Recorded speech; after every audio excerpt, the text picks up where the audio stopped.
Hello बच्चों, कैसे हैं आप सब। आई होप कि आप सब बहुत बढ़िया हैं। और आज हम करने वाले हैं 8th ग्रेड अभ्यास पुस्तिका सामाजिक विज्ञान, मतलब सामाजिक विज्ञान का कक्षा 7 का भाग 3। भाग 1 में आपका इतिहास है, उसका मैंने कंप्लीट सॉल्यूशन दे दिया है। डिस्क्रिप्शन में प्लेलिस्ट की लिंक दी गई है, तो वहाँ से जाकर आप कंप्लीट सॉल्यूशन देख सकते हैं। हिंदी का भी कंप्लीट, इंग्लिश का भी कंप्लीट सॉल्यूशन, और इतिहास, भूगोल, और इस वीडियो में हम करने वाले हैं किसका, आपका राजनीतिक विज्ञान का, ठीक है, पॉलिटिकल साइंस का, राजनीति का। ओके। और मैंने आपको विज्ञान का भी कंप्लीट सॉल्यूशन दे दिया है, तो मतलब आपकी जो पूरी बुक्स हैं इनको आप कंप्लीट करें, ठीक है, 8th ग्रेड अभ्यास पुस्तिका की। आइए बच्चों, करते हैं इस वीडियो में। पाठ का नाम है समानता। ओके बच्चों, आप जानते हैं समानता से क्या आशय है। जब संवैधानिक रूप से किसी भी लोगों में, किसी भी समुदाय में जाति विशेष लिंग के आधार पर कोई भेदभाव ना कहा किया जाए, तब वो है समानता, ठीक है। पहला क्वेश्चन क्या दिया गया है, देखिए बच्चों। तो पहला क्वेश्चन आपको दिया गया है कि सार्वभौमिक वयस्क मताधिकार क्या है। सार्वभौमिक का मतलब होता है सभी लोगों को बराबर अधिकार दिया गया है वोट डालने का, अपने मत का उपयोग करने का बच्चों, ठीक है। तो उसको कहा गया है सार्वभौमिक वयस्क मताधिकार। यदि आप 18 वर्ष के हो चुके हैं तो फिर आपको जो है वोट डालने का अधिकार है लोकतांत्रिक व्यवस्था में भारत की, उसी को सार्वभौमिक वयस्क मताधिकार कहा गया है, ठीक है। दूसरा क्वेश्चन क्या दिया गया है, मतदान करते समय हमें क्या क्या सावधानियां रखनी चाहिए। तो बच्चों, मतदान करते समय हमें जरूरी मतदाता पर्ची साथ में लेनी चाहिए, और जो हम मत देते हैं वह गुप्त होना चाहिए, ठीक है, और किसी के बहकावे में हमको नहीं आना चाहिए। और वीडियो को लाइक और चलो सब्सक्राइब भी जरूर कर दें। और अन्य चैनल वाले क्या करते हैं, जैसे अपनी जो वीडियो है इसी का स्क्रीनशॉट लेके वो वीडियो बनाते हैं, तो इस बार भी विशेष ध्यान रखें कि ऐसा मत कीजिए, ठीक है। यदि आपको भी कभी ऐसी वीडियो देखने के लिए मिलती है तो आप उसके कमेंट बॉक्स में ज़रूर बताएं, कहें। अगला क्वेश्चन क्या दिया है, क्वेश्चन नंबर 3, मानवीय गरिमा को किस प्रकार सुरक्षित किया जा सकता है। तो बच्चों, सभी मानवों के साथ समान व्यवहार करना एवं जाति, लिंग या धर्म के आधार पर कोई भेदभाव न करना, इससे व्यक्ति की गरिमा सुरक्षित की जा सकती है। मतलब कोई भी भेदभाव उसके साथ ना किया जाए, याद रखना। फोर्थ क्वेश्चन क्या दिया गया है, समानता को स्थापित करने के लिए संविधान में क्या क्या प्रावधान दिए गए हैं। तो बच्चों, समानता को स्थापित करने के लिए संविधान में कानूनी समानता, ओके, धर्म, जाति, लिंग के आधार पर समानता, सार्वजनिक स्थलों पर आने जाने की आपको बिल्कुल स्वतंत्रता है। आपको कोई भी रोक नहीं सकता है किसी भी सार्वजनिक स्थल पर जाने में। यदि आपको कोई रोकता है, ये कानून का उल्लंघन होगा, ठीक है। इसकी आप जो है शिकायत भी कर सकते हैं।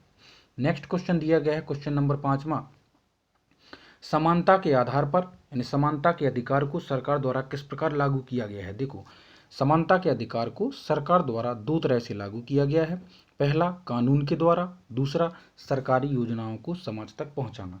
जितनी भी सरकारी योजनाएं हैं, सरकार के द्वारा योजनाएं चालू की जाती हैं, उनका लोगों तक सुचारू ढंग से पहुंचना, यह जो है समानता के अधिकार के अंतर्गत आता है। क्वेश्चन नंबर 6वां क्या दिया गया है, मध्याह्न भोजन यानी मिड डे मील का कार्यक्रम के क्या लाभ हुए, बताइए 3। तो बच्चों, पहला तो ये हुआ कि जो लोग, मतलब जो बच्चे थे उनको खाना मिलने लगा, भोजन मिलने लगा। प्राथमिक स्कूल मतलब कि कक्षा 5 तक के स्कूल में जो है आपको खाना मिलने लगा, और धीरे धीरे माध्यमिक के स्कूलों में भी चालू हो गया। गरीब बच्चों में प्रवेश लेने को प्रोत्साहन मिला, मतलब जो बच्चे एडमिशन नहीं लेते थे स्कूलों में, वो भी स्कूलों में एडमिशन लेने लगे। बच्चों ने नियमित रूप से स्कूल जाना भी शुरू कर दिया, मतलब एक दिन छोड़ एक दिन या कई दिनों तक जो गैप मार देते थे बच्चे, उनका जो है नियमित रूप से जाना चालू हो गया, वो रोज स्कूल जाने लगे। ये जो है लाभ हुए मिड डे मील से, ठीक है। क्वेश्चन नंबर नेक्स्ट क्वेश्चन है, देखो बच्चों, राइटिंग को मैनेज करें, ठीक है।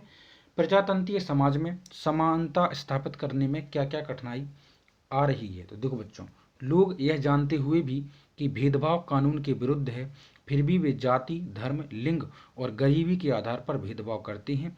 इस दृष्टिकोण को बदलना कठिनाई भरा है, ठीक है। जानते हुए भी, है ना, कि सब बराबर हैं, इस दुनिया में जितने भी लोग हैं सब इक्वल हैं, कोई भी भेदभाव नहीं है, फिर भी लोग भेदभाव करते हैं। ये सब जो है लोगों की जो वैचारिक विचार हैं, इनको बदलना ही सबसे बड़ी कठिनाई है।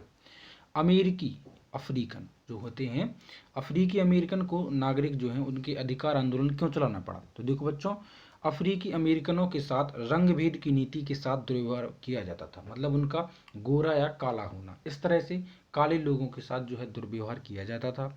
उनके बच्चों के लिए अलग स्कूल जहाँ कम सुविधाएं हों, ऐसे स्कूल मिलते थे उनके बच्चों को, मतलब जो नॉर्मल स्कूल जहाँ नॉर्मल बच्चे पढ़ें उनको इस तरह से नहीं अध्ययन करने दिया जाता था। अलग क्षेत्र होते थे, उनके साथ भेदभाव किया जाता था, इसलिए जो है उनको आंदोलन चलाना पड़ा। ठीक है, आइए चलते हैं नेक्स्ट पेज पर। ठीक है, तो नेक्स्ट पेज पर है आपका क्वेश्चन अध्याय नंबर 2, पाठ का नाम है स्वास्थ्य में सरकार की भूमिका। देखिए बच्चों, कोई भी देश यदि अपने स्वास्थ्य सिस्टम उनका बड़ा अच्छा है, ठीक है, उनकी जो हेल्थ व्यवस्था है वो बढ़िया है, तो देश विकसित होने में बिल्कुल ज़रा सा भी समय नहीं लगेगा। ठीक है, देखो स्वास्थ्य से क्या आशा है, देखो जिस देश के लोग अस्वस्थ हों, बीमार हों, तो वो देश कैसे उन्नति करेगा। तो स्वास्थ्य का अर्थ है बीमारियों और चोट से मुक्त रहना, यही जो है स्वास्थ्य का अर्थ है।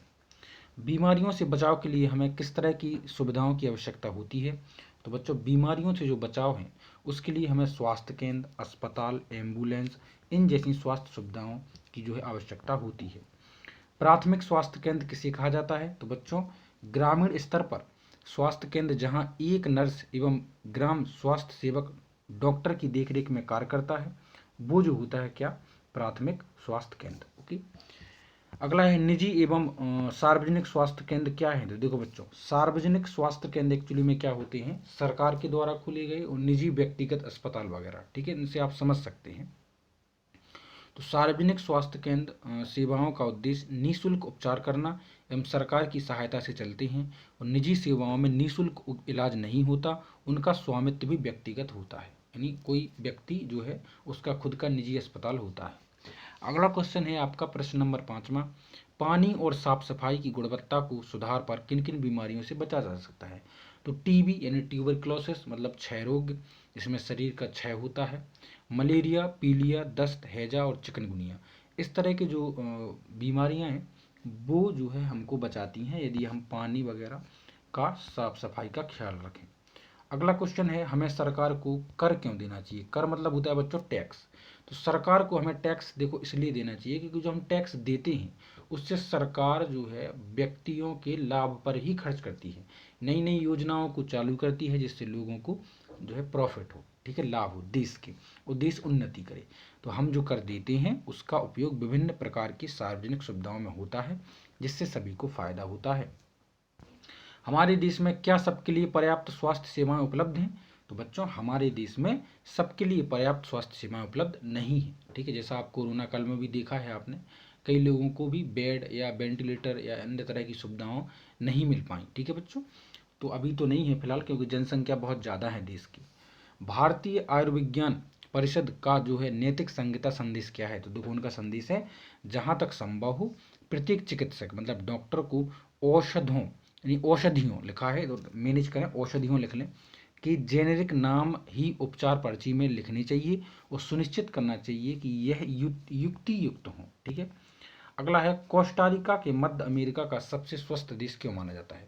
एक्चुअली में इस देश ने क्या किया कि अपनी डिफेंस सिस्टम जो है रक्षा विभाग को बनाया ही नहीं है। ठीक है, उसने केवल अपनी जो रक्षा विभाग पर जो पैसा खर्च करना था सैनिक पर, हथियारों पर, उसको देश की स्वास्थ्य व्यवस्था को सुदृढ़ बनाने में उपयोग किया गया, इसलिए यह जो देश है वो सबसे स्वस्थ माना जाता है। ठीक है, अगला है हमारे देश में केरल राज्य में स्वास्थ्य सुधार की दृष्टि से क्या व्यवस्थाएं की गई, तो बच्चों केरल राज्य में ग्रामीण स्तर पर स्वास्थ्य सुविधाएं मजबूत की गई, स्कूल और आंगनवाड़ी को सुनिश्चित किया गया। इस तरह से आपके जो 2 लेसन हैं वो तो होते हैं कंप्लीट। अब ये 3rd लेसन जो है डिस्क्रिप्शन में लिंक दी गई है, डायरेक्ट प्लेलिस्ट पर जाकर भी आप चेक कर सकते हैं। ठीक है, तो वहाँ से जाकर आप देखें। मिलते हैं आपसे इसी लेसन में, टेक केयर।